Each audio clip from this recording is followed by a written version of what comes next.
Je m'appelle Alexandre Minoscasio, je suis enseignant et réalisateur et je suis animateur aussi dans une fondation pour la jeunesse. Je travaille pour la fondation Jeunesse Feu Vert. C'est une fondation qui est importante pour moi parce que c'est là où j'ai commencé, puisque j'ai été animateur à faire de l'accompagnement scolaire et de l'aide aux devoirs avant d'être enseignant et avant d'être réalisateur.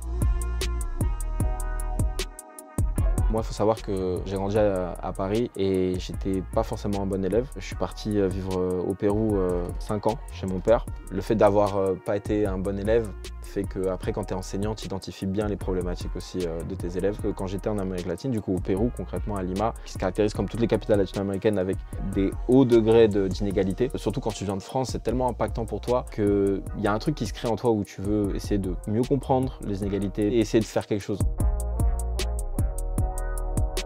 J'ai commencé comme éducateur et ça a permis du coup quand tu arrives dans un établissement, parce que moi j'étais dans des établissements dits compliqués, d'avoir une casquette justement où tu joues pas sur une familiarité à outrance, mais en tout cas tu joues sur de la proximité, clairement. Tu vois la différence entre un éducateur et un enseignant qui a passé le concours et qui provient d'une forme plus classique de l'enseignement. Le fait d'avoir une casquette entre guillemets chercheur, parce que du coup je me suis traîné dans un doctorat et du coup j'étais enseignant en même temps et éducateur. Le fait d'être prof, tu comprends mieux les difficultés auxquelles les élèves sont confrontés et comme chercheur, tu permets de les déconstruire et de proposer parfois aussi des solutions.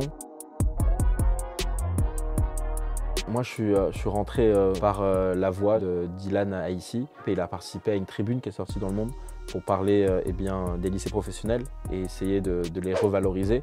Et du coup, suite à cette tribune, il a créé un collectif, Une Voix pour tous, qui assemble des anciens élèves, des parents d'élèves, des professeurs, des CPE, des citoyens tout simplement. Il faut vraiment se dire que pour les lycées pro, si on attend que les concernés fasse le travail, rien ne sera fait. Finalement, si on a de meilleures filières professionnelles, ça améliorera tout le système. Il y a un truc qui est fondamentalement français, c'est qu'on est dans un système où il y a des inégalités scolaires qui sont fortes, tout en étant dans un contexte où massivement les élèves sont dans des établissements publics. C'est devenu un marché scolaire. Chaque établissement, finalement, comme une entreprise, essaie d'être compétitif et finalement, il y aura des gagnants et des perdants, il y aura des établissements d'excellence et il y aura des établissements qui ne sont pas d'excellence. S'il a repensé, je pense, d'une manière égalitariste en tout cas. Une des solutions notamment, et ça touche au collectif Une Voix pour tous, les établissements professionnels qui sont isolés, c'est-à-dire qui n'enseignent que de l'enseignement professionnel, ont des difficultés de violence, de concentration problématiques, etc.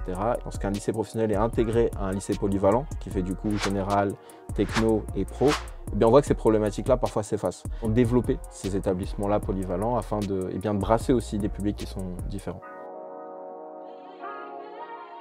Il faut se dire qu'en lycée pro, tu as des filières d'excellence. Je pense à hôtellerie, restauration. Mais il y a des filières liées au service, vente accueil, gestion administration, commerce, etc. Comme prof, quand tu vois tes élèves, tu vois qu'il y a vraiment une problématique parce que les élèves viennent pas forcément chercher ça. Déjà, ils sont pas dans l'établissement où ils voulaient, pas dans la filière où ils voulaient. Il y a véritablement une discordance entre la volonté de l'élève et ce qu'il va trouver. Le but de ce collectif, c'est d'essayer que les aspirations d'un élève, quand il va en bac pro, soient plus proches de ce qu'il peut trouver. Et pour ça, il faut qu'on ait des nouvelles filières qui soient en adéquation aussi avec le marché du travail. Donc c'est pour ça qu'on propose des filières notamment de l'audiovisuel, des métiers du média, du social, du juridique. L'un des objectifs du collectif, il y a cette idée finalement que les matières générales par exemple doivent être un socle commun. Il n'y a plus de philosophie en filière professionnelle. Mais quand on enlève ce genre de choses, qu'est-ce que tu mets à la place? Et maintenant on est allé vers quelque chose de chaque fois plus d'apprentissage. La même chose pour les langues.